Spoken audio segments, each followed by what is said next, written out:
జై గురుదేవ్. ఓం శ్రీ సాయిరామ్. గురు సందేశం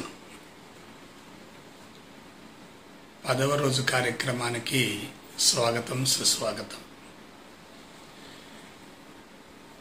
దివ్య ప్రేమ స్వరూపులారా, ఇంతకుముందు చెప్పినట్లుగానే సత్యదర్శనం ఆత్మస్థితి శిక్షణ అనేది, ఆ కోర్సును రూపొందించడం అనేది వ్యక్తిగతంగా నాకు ధ్యాన మండలికి ఒక నూతన మలుపని చెప్పొచ్చు. అప్పటి వరకు ఆధ్యాత్మికతకు సంబంధించి నాలో ఉన్నటువంటి కొన్ని అనుమానాలు పటాపంచలైపోయాయి. భారతదేశ పౌన్నత్యాన్ని గురించి, విశిష్టతను గురించి, భారతదేశంలో జరిగినటువంటి ప్రయోగాన్ని గురించి, పరిశోధన గురించి నేను అవగాహన గావించుకోవటం ద్వారా దేశం పట్ల నాకు అపారమైనటువంటి భక్తి కలిగింది. ఇదంతా ఎందుకు చెప్తున్నానంటే, ఆధ్యాత్మికత అనేది అతి సూక్ష్మమైనటువంటి కళాత్మక జీవన విధానం. ఉపరితలంలో తెలుసుకుంటే దాని గురించి ఎటువంటి టేస్ట్ ఉండదు. లోతుగా అధ్యయనం చేసినప్పుడే మనకు ఆ మార్గం పట్ల విశ్వాసం కలుగుతుంది. అంత ముందు వరకు నేను వేదం అంటే ఒక పుస్తకం అని, చదవటం అని, వల్లె వేయటం అని, పారాయణం చేయటం అని, నేర్చుకోవటం అని, బోధించటం అని అలా అనుకుంటూ ఉండేవాడిని. ఎప్పుడైతే వేదం అంటే సత్యం, వేదం అంటే విశ్వం, వేదం అంటే బ్రహ్మం, వేదం అంటే భగవంతుడు అనుకున్నానో, అప్పుడు ఆధ్యాత్మికతకు సంబంధించిన కోణమే మారిపోయింది. వేదవ్యాస మహర్షి గావించినటువంటి ఆ కృషి, వేద విజ్ఞానాన్ని సామాజిక పరంగా గావించడంలో ఆయన చేసినటువంటి కృషి చాలా అపారమైనది. ఒక్క మాట చెప్తాను, బాగా అర్థం చేసుకోండి. భగవంతుడి స్థితి నుండి, భగవంతుని గురించి, భగవంతుని భాషలో, భగవంతుడి ద్వారా భగవంతుడికి తెలియజేయటం. భగవంతుడి స్థితి నుండి, భగవంతుడి గురించి, భగవంతుడి భాషలో, భగవంతుడి ద్వారా భగవంతుడికే తెలియజేయటం. 4 వేదాల సారాంశాన్ని అవగాహన చేసుకున్న తర్వాత నాకు 2 విషయాలు స్పష్టంగా అవగాహన అయినాయి. అదేమిటంటే, నేను భగవంతుడను, సర్వం బ్రహ్మమయం. ఒకటేమో యజుర్వేద సారాంశం, రెండవదేమో అధర్వణ వేద సారాంశం. అహం బ్రహ్మాస్మి, సర్వం బ్రహ్మమయం. అంతే, ఆ 2 మాటలు పట్టుకున్నా నేను. తిరువణ్ణామలైలో ఆ కోర్సుని ప్రయోగాత్మకంగా ప్రవేశపెట్టి విజయవాడకు వచ్చిన తర్వాత నాలో తపన మొదలైంది. దాన్ని ఇంకా ఫుల్ ఫ్లెడ్జ్డ్గా చేయాలి. ఆధ్యాత్మిక చరిత్రలో ఎవరు ఇంతవరకు రూపొందించని విధంగా రూపొందించాలనేటటువంటి ఒక తపన, ఆరాటం కలిగాయి. వెంటనే ఒక వారం రోజులు ఖాళీ చూసుకొని పుట్టపర్తి వెళ్ళి ఒక రూములో ఒక వారం రోజులుండి ఉపనిషత్తుల గురించి నేను కొంచెం లోతుగా అధ్యయనం చేశాను. అదే సమయంలో స్వామి వేదాల గురించి ఏం చెప్పాడు, ఎవరి ద్వారా ఏం ప్రబోధించారు అనే దాని గురించి కూడా ఒక పుస్తకం చదివే. నేను చెప్పిన విషయాలకి, వాటిల్లో ఉన్నటువంటి విషయాలకు మధ్య సామరస్యం ఉంది. నేనేమో ఏ పుస్తకం చదవకుండా, ఎవరి ద్వారా వినకుండా డైరెక్ట్గా చెప్పాను. అక్కడ పుస్తకాల్లో రిటర్న్గా కాంక్రీట్గా ఉన్నాయి అక్కడ. ఆ తర్వాత ఏమనుకున్నానంటే, ఆ కోర్సుని సామాన్య మానవుడు కూడా అందించాలనేటటువంటి భావంతో ఫోటోషాప్ వైపుకి వెళ్ళా. ఒక స్క్రీన్ పెట్టి స్క్రీన్ మీద బొమ్మలు చూపిస్తూ ఆధ్యాత్మికంలో కొంచెం ముందంజలో ఉన్న వ్యక్తికి, ఆధ్యాత్మిక మార్గంలో ఓనమాలు నేర్చుకునే వ్యక్తికి ఇద్దరికీ సమానంగా అర్థమయ్యే రీతిలో ఆ కోర్సును రూపొందించాలని చెప్పి తీవ్రమైన కసరత్తు చేశారు. ఒక వ్యక్తిని పట్టుకొని ఫోటోషాప్ గురించి అతని ద్వారా కొంత రూపకల్పన చేశాం. మొత్తం మీద కోర్సు దశల వారీగా వస్తూ ఉంది. ఆశ్చర్యకరమైన అంశం ఏంటంటే 2009 సంవత్సరం మే మాసంలో సత్యదర్శనం ఆత్మస్థితి కోర్సు రూపకల్పన ప్రారంభమైంది. 2009 సంవత్సరం మే మాసంలో. ఇప్పుడే సంవత్సరం జరుగుతుంది? 2020 సంవత్సరం ఆగస్టు మాసం నడుస్తుంది. 2020 సంవత్సరం ఆగస్టు మాసం నడుస్తుంది. అంటే 10 సంవత్సరాలు దాటిపోయింది. ఇంకా ఆ కోర్సు పూర్తిగా ఫుల్ ఫ్లెడ్జ్డ్గా రూపకల్పన గావించబడలే. స్కెల్టన్ మాత్రం తయారైంది, ఫుల్ ఫ్లెడ్జ్డ్గా ఇంకా బయటికి రాలేదు. అంటే ప్రయోగాలు జరుగుతూ ఇప్పుడు అంతిమ దశకు వచ్చాం. సత్యదర్శనం ఆత్మస్థితి కోర్సు గురించి ఒక 4 మాటలు చెప్తాను, ఎందుకంటే అది చాలా అవసరం కూడా. ఆ కోర్సు 6 రోజులు కొనసాగుతుంది. మొదటి రోజు సాయంత్రం ఆనవాయితీగా గౌరవ సూచకంగా గురు పరంపరకు పూజ చేసి గురువులను గురించి వివరించడం జరుగుతుంది. అందులో మొట్టమొదటిసారిగా వేదవ్యాస మహర్షి, తర్వాత గౌతమ బుద్ధుల వారు, తర్వాత ఆదిశంకరాచార్యుల వారు, తర్వాత రమణ మహర్షి, అంతిమంగా భగవాన్ శ్రీ శ్రీ శ్రీ సత్యసాయి బాబా వారు. వాళ్ళకి గౌరవ సూచకంగా వాళ్ళ గురించి వివరించడమే కాకుండా గురువుని గురించి ఒక ప్రవచనం కూడా వినిపించడం జరుగుతుంది. ఆ రోజు కార్యక్రమం పూర్తవుతుంది. ఇక రెండవ రోజు అసలు ఆధ్యాత్మికత అంటే ఏమిటి, వాట్ ఈజ్ స్పిరిచువాలిటీ, దాని గురించి ఉంటుంది ఒక ప్రవచనం. దానికి మళ్ళీ ప్రశ్నావళి, క్వశ్చన్స్ ఆన్సర్స్ ఉంటాయి. రెండవ రోజు సాయంత్రం వేదాల గురించి ఉంటుంది. అద్భుతమైన సబ్జెక్ట్ అది.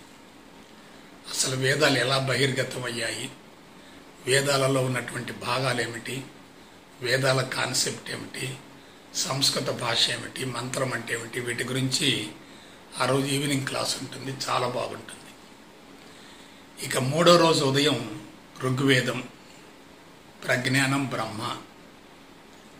సాయంత్రం యజుర్వేదం, అహం బ్రహ్మాస్మి. ఆ తదుపరి రోజు సామవేదం, తత్వమసి. ఆ తర్వాత అధర్వణ వేదం, అయమాత్మ బ్రహ్మ.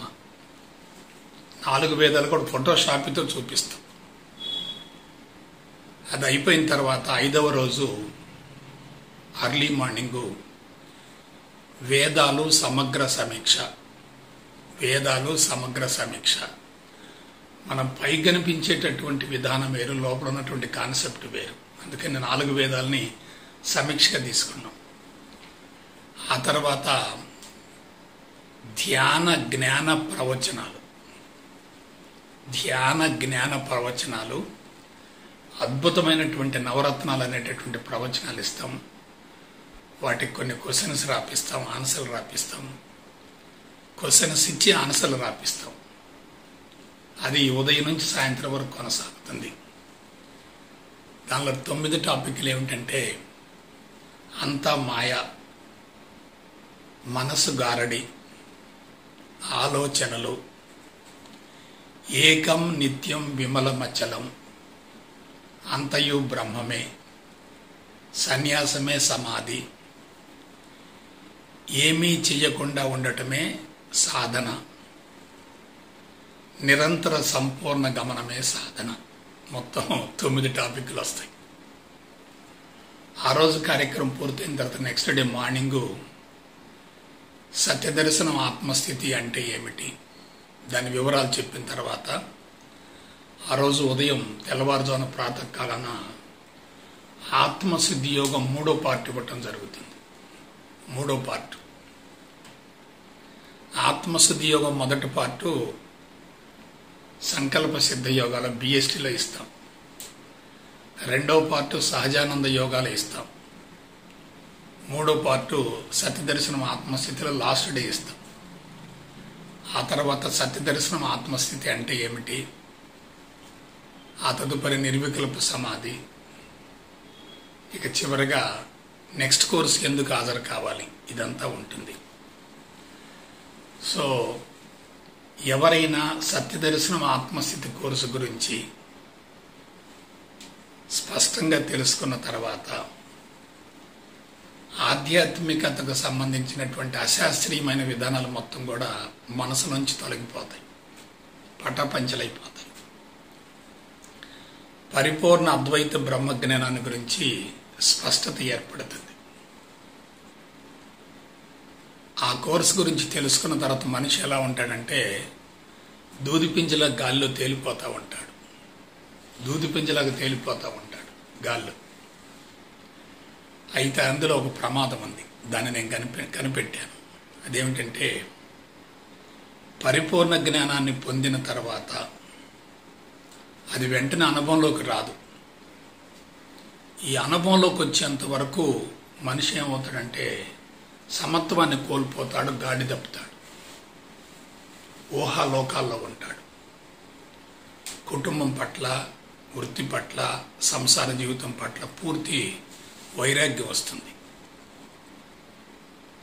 మనిషి దైనందిన జీవితం పట్ల విముఖతను, వ్యతిరేకతను, నిరాసక్తిని వ్యక్తపరుస్తూ ఉంటాడు. అది ఒక రకంగా ప్రమాదమే. ఎందుకంటే దాని గురించి గౌతమ బుద్ధుడే ఒక సందర్భంలో చెప్పారు. గౌతమ బుద్ధుడు ముసలితనాన్ని తొలగించాలి, మరణాన్ని తొలగించాలి, వ్యాధులు తొలగించాలి, సమస్త మానవాళ్ళు ఆనందంగా ఉండాలి, దానికోసం అన్వేషణ చేయాలని చెప్పి పిల్లుదులు పెట్టిపోయిన తర్వాత ఒక 12 సంవత్సరాలు ఘర్షణ పడ్డాడు. ఆ తదుపరి జ్ఞానోదయం కలిగింది. జ్ఞానోదయం కలిగి శిష్య బృందాన్ని తయారు చేసుకొని రాజ్యాల చుట్టూ తిరుగుతూ ఉన్నాడు. అప్పుడు ఆయనలో ఒక ఆలోచన కలిగింది. నేను ఒక పెద్ద గురువునయ్యాను కదా, శిష్య బృందాన్ని తయారు చేసుకున్నాను కదా, నా ఎదుగుదలని కపిల వస్తు వాసన చూస్తే బాగుంటుంది, ప్రత్యేకించి నా భార్య యశోదర రాహులుడు చూడాలనే ఉద్దేశంతో కపిలవస్తు నగరానికి వస్తున్నట్లుగా కబురు చేస్తాడు. బుద్ధుడి యొక్క మనసులో ఏముందంటే కపిలవస్తు నగర ప్రజలు, ఆ రాజ్య ప్రజలందరూ కూడా నాకు నీరాజనం పడతారు, యశోదర కూడా పరిగెత్తుకుంటూ వచ్చి నా కాళ్ళ మీద పడుతుంది, ఎందుకంటే నేను ఒక పెద్ద గురూజీని అయ్యాను, ఎన్లైటెడ్ సోల్ అయ్యాను కాబట్టి ఆ విధంగా జరుగుద్దని చెప్పి అంచనాలో ఉంటాడు. బుద్ధుడు ఆనందుడు ఇద్దరు కలిసి మిగతా శిష్య బృందంతో కపిలవస్తు సామ్రాజ్యానికి దగ్గరగా వచ్చి సరిహద్దుల్లో ఉంటారు. చాలామంది కోలాహలంగా వచ్చి స్వాగతం పలుకుతారు, కానీ యశోదరు రాలేదు. అప్పుడు బుద్ధుడు అంటాడు, ఆనంద యశోదరు రాలేదేమిటి అంటాడు. అప్పుడు ఆనందుడు అంటాడు, పట్టమహిషి కదా, రాణి కదా, అందరి మధ్యకి రావటం భావ్యం కాదు కదా, అందుకని రాలేదు. మనకు అంతఃపురం ముఖద్వారం దగ్గర మాత్రం మనకు హారతిస్తుంది, అందులో అనుమానం లేదంటాడు. బుద్ధుడు కొంతవరకు సంతృప్తి పడతాడు. ఆ తర్వాత అంతఃపుర ద్వారం దగ్గరకు వస్తారు, కానీ యశోదరు కనపడలేదు. కొంచెం నిరుత్సాహపడి అడుగుతాడు, ఏం ఆనంద ఇక్కడ కూడా రాలేదు ఏమిటి యశోదరు అనగానే, పరిస్థితి ఎలా ఉందో అంతరంగంలో ఏముందో తెలుసుకుందాం, కొంతకాలం వేచి ఉండమంటాడు. తర్వాత అంతఃపురంలోకి వెళతారు, కానీ యశోదరు కనిపించదు. ఎక్కడుందని చెప్పి ఎంక్వైరీ చేస్తే ఆమె చీకటి గదిలో ఉంది. మహారాణులు చీకటి గదిలో ఎందుకు ఉంటారంటే అలిగినప్పుడు ఉంటారు, వ్యతిరేకత ఏర్పడ్డప్పుడు ఉంటారు. అప్పుడు ఆమెను ప్రసన్నం చేసుకోవటం కోసం తన తన యొక్క గొప్పతనాన్ని చూపించడం కోసం చీకటి గదిలోకి వెళ్తాడు. ఎవరో బుద్ధుడు వెళ్తాడు. వెళ్ళగానే చీబాట్లు పెడుతుంది. నువ్వు ద్రోహివి, కిరాతకుడివి, నయవంచకుడివి, ప్రపంచాన్ని ఉద్ధరించాలనే భావన ఉన్నప్పుడు నన్ను ఎందుకు పెళ్లి చేసుకున్నావు? పెళ్లి చేసుకున్న అర్ధరాత్రి ఎవరికి చెప్పకుండా దొంగ వెళ్ళినట్టుగా బయటికి వెళ్ళిపోయావు. ఈ 12 ఏళ్ళు నేనేమైపోయానో, నా బిడ్డ ఏమైపోయాడో ఏనాడు ఆలోచించలేదు. కుటుంబానికి న్యాయం చేయలేనటువంటి వ్యక్తివి సమాజాన్ని ఉద్ధరిస్తావని చెప్పి ఆమె అడుగుతుంది. అప్పుడు బుద్ధుడికి కొంచెం మనసులో చివుక్కుమంటుంది. వాస్తవమే, కుటుంబాన్ని చక్కదిద్దుకోలేనప్పుడు సమాజంలోకి వెళ్ళి మనం ఏం చెప్తాం? ఆలోచించండి ఒకసారి. అప్పుడు బుద్ధుడిలో జ్ఞానోదయం కలిగి అంటాడు, జ్ఞానోదయం పొందటానికి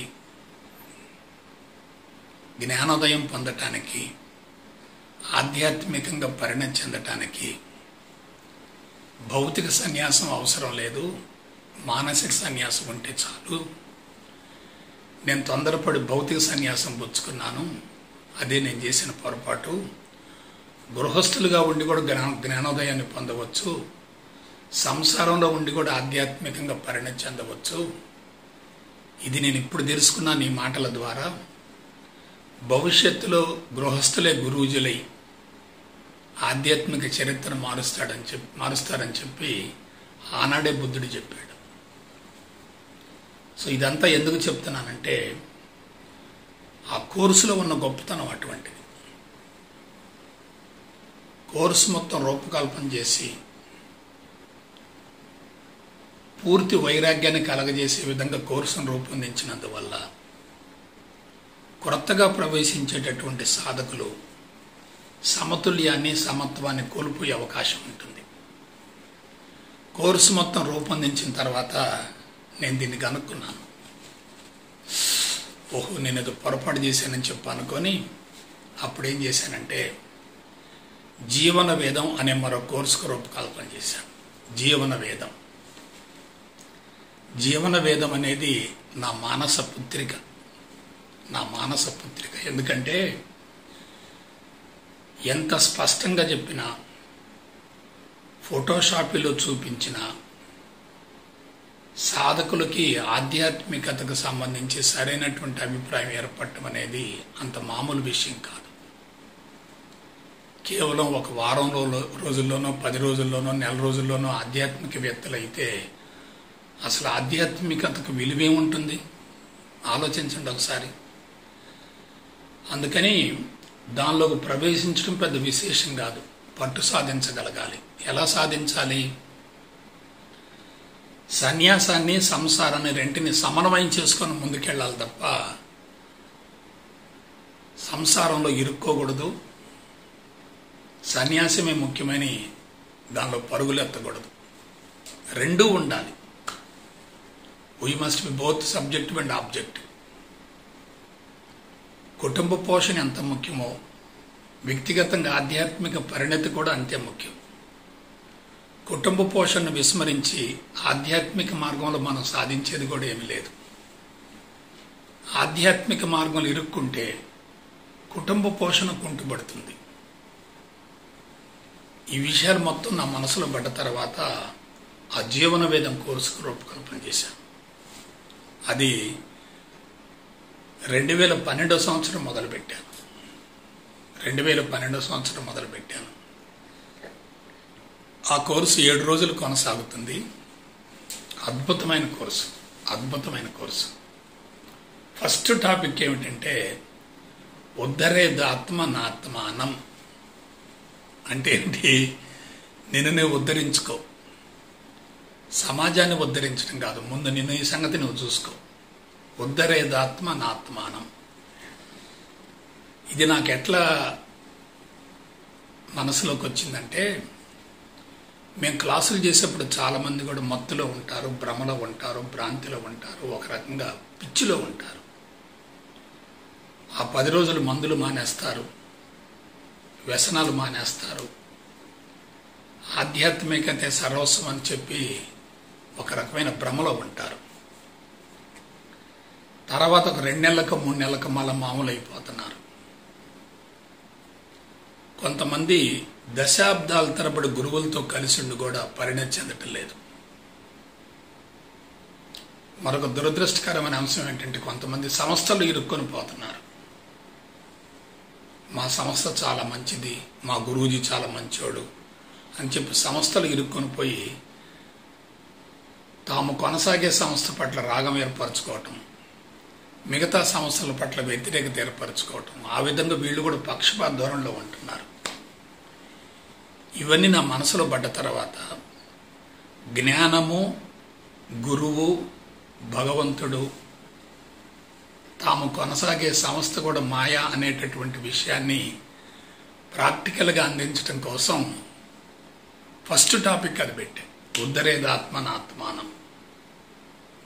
ఆ తర్వాత సాధన అంటే ఏమిటి, చాలా గొప్ప టాపిక్. సాధన అంటే ఏమిటి, వాట్ ఈజ్ సాధన. ఆ తర్వాత ఐశ్వర్యం. ఆ తర్వాత అలా వస్తూ వస్తూ 5-6 రోజులు, 4-5-6 రోజులు, 3 రోజులు కూడా, 4-5-6 3 రోజులు కూడా కొన్ని ప్రత్యేకమైన మెడిటేషన్స్ ఇచ్చాం. ధ్యాన జ్ఞాన ప్రవచన మెడిటేషన్స్ చాలా మంచి. ఆశించకు, అహం బ్రహ్మాస్మి, ఆ తర్వాత జీవితమే వేదం, స్థితప్రజ్ఞత, ఆత్మస్థితి, ఇటువంటి కొన్ని ఇచ్చాం. ఇక చివరి రోజు వచ్చేసరికి పూర్ణమంత్రం ఉంటుంది. పూర్ణమంత్రం అది అయిపోయిన తర్వాత ధైర్యే సాహసే లక్ష్మి ఒక టాపిక్, మానవ జీవిత పరమార్థం 2వ టాపిక్. ఈ 2 అయిపోయిన తర్వాత గురుకుల శిక్షణకి ఎలా హాజరు కావాలి, ఎందుకు హాజరు కావాలి, దాని గురించి టాపిక్ ఇచ్చి పంపించేస్తాం. అసలు విషయం ఏంటంటే ఆ జీవన వేదం శిక్షణ కూడా ఇంకా పూర్తి హంగులతో రూపొందించబడలే. ఇంకా చిన్న చిన్న మార్పులు చేర్పులు చేయవలసి ఉంది. అయితే ఇప్పుడిక నా వ్యక్తిగత జీవితాన్ని గురించి 2 మాటలు చెప్తాను. అదేమిటంటే కరెక్ట్గా సత్యదర్శనం ఆత్మస్థితి కోర్సు గురించి నేను 4 వేదాల సారాంశాన్ని అందించిన తర్వాత, జీవన వేదం కోర్సును రూపకల్పన చేసిన తర్వాత నా బాడీలో విప్లవాత్మక మార్పులు వచ్చాయి. అప్పటిదాకా నాకున్న జబ్బులేం పోలేదు, కాకపోతే ఉపశమనం వచ్చింది, కొంత రిలీఫ్ వచ్చింది, కానీ పూర్తిగా పోలేదు. 2012 నుండి 2015 వరకు ఆ 3 సంవత్సరాల్లో ప్రతి సంవత్సరం 2 సార్లు ఈ జీవన వేదం సత్యదర్శనం ఆత్మస్థితి అందించడం ద్వారా 2015 సంవత్సరం వచ్చేసరికి బిడ్డలారా, 2015 సంవత్సరం వచ్చేసరికి ఆధ్యాత్మికత అంటే నాకు నిర్వచనం తెలిసింది. లెక్కేసుకోండి ఒకసారి. 91 సంవత్సరం యోగాలోకి ప్రవేశించాను, అంటే ఇప్పటికి దాదాపు 29 సంవత్సరాలు. 93 సంవత్సరం గురుపీఠం ఎక్కాను, ఇప్పటికి 27 సంవత్సరాలు. 98 సంవత్సరం సంస్థను స్థాపించాను, ఇప్పటికి 22 సంవత్సరాలు. 2015 సంవత్సరం నాటికి ఆధ్యాత్మికత అంటే నాకు కరెక్ట్ నిర్వచనం, డెఫినేషన్ తెలిసింది. అంటే మరి ఇన్ని సంవత్సరాలు నేను ఎక్కడున్నాను?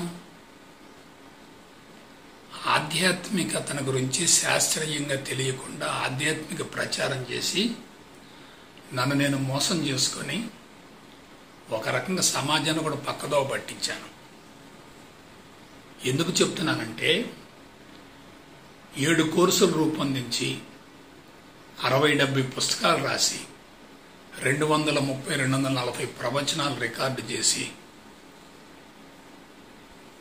100 మంది గురూజీలను తయారు చేసి వేలాది మందికి బ్రహ్మోపదేశం చేస్తూ ఉభయ రాష్ట్రాల మొత్తాన్ని దున్నేశాను నేను 2015 సంవత్సరం వరకు. కానీ ఫలితం ఏంటి? అసలు ఆధ్యాత్మికత అంటే అర్థం తెలుసుకోలేదుగా నేను. 2015 సంవత్సరం ఆధ్యాత్మికత అంటే నాకు అర్థం తెలిసింది. అదేమిటంటే నీ గురించి నువ్వు తెలుసుకోవటమే ఆధ్యాత్మికత. It is scientific self knowledge. వేరే ఏమి లేదు. ఇంకా యజుర్వేదాన్ని కరెక్ట్గా అర్థం చేసుకుంటే ఆధ్యాత్మికత అవగాహన అయినట్టే. అంటే నాకు తెలిసినటువంటి నగ్న సత్యం ఏంటంటే, సత్యదర్శనం ఆత్మస్థితి కోర్సు కనుక రూపొందించబడకపోతే, సత్యదర్శనం ఆత్మస్థితి కోర్సు రూపొందించబడకపోతే నేను తెరమరుగైపోయేవాడిని. సంస్థ కూడా ఉండేది కాదు. ఎందుకంటే నాలో మార్పు రాకుండా, నాలో పరిణతి కలగకుండా మా గురువుజుల బృందాన్ని కానీ సమాజాన్ని కానీ ఏ విధంగా నేను కమాండ్ చేయగలుగుతాను? 2015 సంవత్సరంలో ఆధ్యాత్మికతకు నిర్వచనం తెలిసిన తర్వాత అప్పుడు నా మనసులో పడ్డ అభిప్రాయం ఏంటంటే, సంస్థ నిలబడింది. ఎందువల్ల? అధినేత పరిణతి చెందితే సంస్థ పటిష్టమవుతుంది. అధినేత బలహీనంగా ఉంటే సంస్థ కుప్పగూలిపోతుంది. అందుకే నేను గమనించాను, చాలా సంస్థలు వచ్చినాయి. నాకంటే ముందు కొన్ని సంస్థలు వచ్చినాయి, నా తర్వాత కొన్ని సంస్థలు వచ్చినాయి. చాలా సంస్థలు కనుమరుగైపోయినాయి. దానికి మూల కారణం ఏంటంటే, ఆధ్యాత్మికత అంటే సరైనటువంటి నిర్వచనం తెలియకుండా ఆధ్యాత్మిక తర్ఫీదునిస్తున్నారు, ఆధ్యాత్మిక ప్రచారం చేస్తున్నారు, ఆత్మవంచన చేసుకుంటున్నారు. 2015 నుంచి 18 మధ్య, మళ్ళా 3 సంవత్సరాలు, 2015 నుంచి 18 మధ్య, ఇప్పుడు మనం 2020లో ఉన్నాం. 15 నుంచి 18 సంవత్సరాల మధ్య ఇక అసలు విషయం చెప్తాను. బాడీ మొత్తం చేంజ్ అవుతుంది. అంతకుముందు నేను 2018 సంవత్సరం వరకు, 18 కాదు అంతకుముందు వరకు, 15, 16 వరకు కళ్ళకి కళ్ళజోడు వాడాను. 2015, 16 తర్వాత కళ్ళజోడు తీసేశాను. ఒక చిన్న యాక్సిడెంట్ అయ్యి పవర్ఫుల్ యాంటీబయాటిక్స్ వాడటం ద్వారా హెయిర్ ఫాలింగ్ బాగా జరిగింది.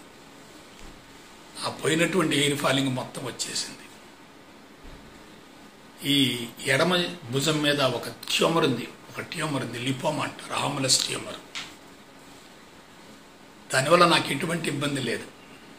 డాక్టర్ గారికి చూపించాను. చూపిస్తా అని చెప్పిన మాట ఏంటంటే, పెద్దగా ఇబ్బంది ఏం లేదు కదా, తీసేయమంటే తీసేస్తాం, ఒక ½ అన్ అవర్ పని, ఖాళీగా ఉన్నప్పుడు రండి తీసేద్దాం అన్నారు. నా మనసులో ఏం పడింది, అది కూడా ఎటువంటి ఆపరేషన్ లేకుండా నివారించబడాలి, దాన్ని ప్రపంచానికి వెల్లడించాలి. ఇది నా మనసులో పడ్డది. 2018 సంవత్సరం ఒకరోజు నాకు జ్వరం వచ్చింది. ఎందుకు వచ్చిందబ్బా అని చెప్పి అనుకుంటే బాడీ అంతా మసలుతుంది. బెంగళూరు ఒక పని మీద వెళ్ళి, రికార్డింగ్ పని మీద వెళ్ళి, అక్కడ రూమ్లోకి వెళ్ళిన తర్వాత ఇట్లా చేయబెట్టి చూస్తే ఒక లావుగా తయారైంది, వెచ్చగా ఉంది, మసలుతూ ఉంది. అప్పుడు మా అసిస్టెంట్ గురూజీని ఒకసారి చూడమంటే, గురూజీ బాగా పొంగుతుంది, ఇది పగులుద్ది గ్యారెంటీగా అన్నారు. అది పగలటం కాదు, మనమే పగలగొడదామని చెప్పి పగలగొట్టిస్తే పస్సు అంతా బయటకు వచ్చేసింది, కంప్లీట్గా పోయింది. అంతకుముందు పక్షవాతం తగ్గిపోయింది, బెల్స్ పాలసీ, సోరియాసిస్ తగ్గిపోయింది, కాన్స్టిపేషన్ ప్రాబ్లం పోయింది, థ్రోట్కు సంబంధించిన ఇబ్బందులు పోయినాయి, లంగ్స్కు సంబంధించిన ఇబ్బందులు పోయినాయి. ఒక మాటలో చెప్పాలంటే నా జీవితమే సమూలంగా మారిపోయింది. ఇంతకంటే జీవితానికి ఏం కావాలి? కాబట్టి 2018 సంవత్సరం వచ్చిన తర్వాత నా బాడీలో 95% చేంజెస్ మొదలైనవి. అప్పుడు నేను మరలా డిక్లేర్ చేశాను బ్రహ్మోపదేశాలు. 2021 సంవత్సరం వచ్చేసరికి సైకలాజికల్గా చేంజ్ వస్తుందని చెప్పి నేను అప్పుడు డిక్లేర్ చేశాను. ఇప్పుడు ఈ గురు సందేశాలు ఇవ్వటం ఎందుకంటే 2021 తర్వాత నాకు నేను ఎంత మాట్లాడను, ఎక్కువ మౌనం మీదకి వెళ్ళిపోతుంటాను. అందుకని అనుభవాలు ముందే రికార్డ్ అయితే వేలాది మందికి ఉపయోగపడతాయనే భావంతో ఈ అనుభవాలు మీ ముందు ఉంచుతున్నాను. వీటిని ఆస్వాదించి విశ్లేషించుకొని మీ జీవితాలకు అన్వయించుకొని ఆధ్యాత్మిక మార్గంలో పరిణతి చెందాలని చెప్పి మనసా వాచ కర్మణ కోరుకుంటూ సెలవు తీసుకుంటా. జై గురుదేవ్, జై గురుదేవ్, జై గురుదేవ్.